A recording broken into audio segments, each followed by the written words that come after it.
السلام علیکم، آپ سب کو اپنے یوٹیوب چینل نیو آئیڈیاز میں خوش آمدید کہتا ہوں۔ آج کی ویڈیو میں ہم بات کرنے والے ہیں تاریخ اسلام کے ایک عظیم مسلم حکمران کے انصاف کی ایک چھوٹی سی داستان آپ کے ساتھ شیئر کروں گا، جس سے انشاءاللہ تعالی آپ کو پتہ چلے گا کہ ہمارے مسلم حکمران کیسے تھے اور ان کا انصاف کیسا تھا، جس کی وجہ سے مسلمانوں نے پوری دنیا پہ عروج حاصل کیا تھا۔ اور اس کے بعد آپ لوگ خود اندازہ کر لینا کہ ہمارے مسلمانوں کی آج جو حالت ہے اس کی سب سے بڑی وجہ کیا ہے۔ اسلامی تاریخ کا ناقابل فراموش واقعہ ہے جسے پڑھ کر آپ کے رونگٹے کھڑے ہو جائیں گے۔ تو شروع کرتے ہیں آج کی ویڈیو۔ اللہ کی نعمت، فضل، کرم اور شکر کے ساتھ ویڈیو شروع کرتے ہیں۔ اس سے پہلے ایک دفعہ درود شریف پڑھ لیتے ہیں۔ اللہم صلی علی سیدنا و مولانا محمد وعلی آلہ و صحبہ و بارک وسلم۔ سمرقند سے طویل سفر طے کر کے آنے والا قاصد سلطنت اسلامیہ کے حکمران عمر بن عبدالعزیز سے ملنا چاہتا تھا۔ اس کے پاس ایک خط تھا جس میں غیر مسلم پادری نے مسلمان سپہ سالار قتیبہ بن مسلم کی شکایت کی تھی۔ پادری نے لکھا تھا، ہم نے سنا تھا کہ مسلمان جنگ اور حملے سے پہلے قبول اسلام کی دعوت دیتے ہیں۔ اگر دعوت قبول نہ کی جائے تو جزیہ دینے کا مطالبہ کرتے ہیں۔ اگر کوئی ان دونوں شرائط کو قبول کرنے سے انکار کرے تو جنگ کے لیے تیار ہو جاتے ہیں، مگر ہمارے ساتھ ایسا نہیں کیا گیا اور ہم پر راتوں رات اچانک حملہ کر کے ہمیں مفتو کر لیا گیا ہے۔ یہ خط سمرقند کے سب سے بڑے پادری نے سلطنت اسلامیہ کے 99 فرمانروا عمر بن عبدالعزیز کے نام لکھا تھا۔ دمشق کے لوگوں سے شہنشاہ وقت کی قیام کا معلوم کرتے کرتے وہ قاصد ایک ایسے گھر جا پہنچا جو کہ انتہائی معمولی اور خستہ حالت میں تھا۔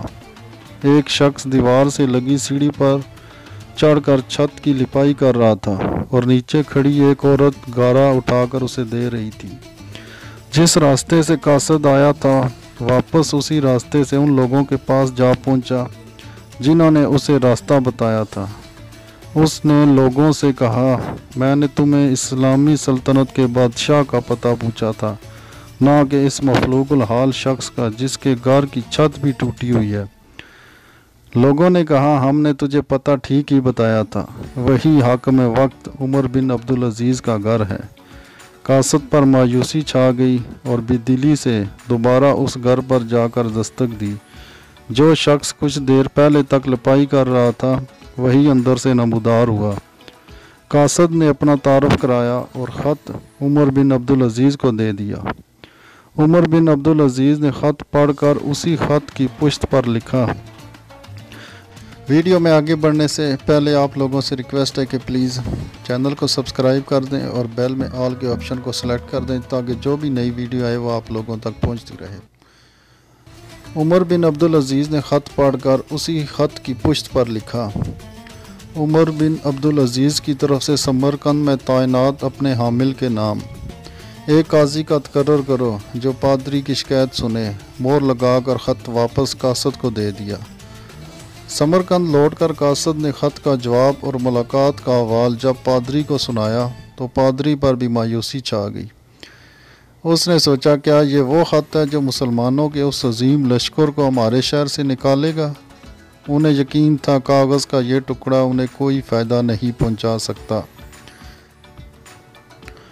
مگر کوئی راستہ بھی نہ تھا۔ چنانچہ خط لے کر ڈرتے ڈرتے امیر لشکر اور حاکم سمرقند قتیبہ بن مسلم کے پاس پہنچے۔ قتیبہ نے خط پڑھتے ہی فوراً ایک قاضی کا تعین کر دیا جو اس کے اپنے خلاف سمرقندیوں کی شکایت سن سکے۔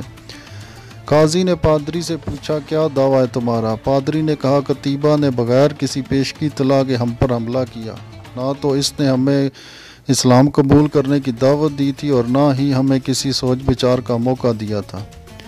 قاضی نے قتیبہ کو دیکھ کر پوچھا، کیا کہتے ہو تم اس دعوے کے جواب میں؟ قتیبہ نے کہا، قاضی صاحب، جنگ تو ہوتی ہی فریب اور دھوکہ ہے۔ سمرقند ایک عظیم ملک تھا، اس کے قرب و جوار کے کم تر ملکوں نے نہ تو ہماری کسی دعوت کو مان کر اسلام قبول کیا تھا اور نہ ہی جزیہ دینے پر تیار ہوئے تھے، بلکہ ہمارے مقابلے میں جنگ کو ترجیح دی تھی۔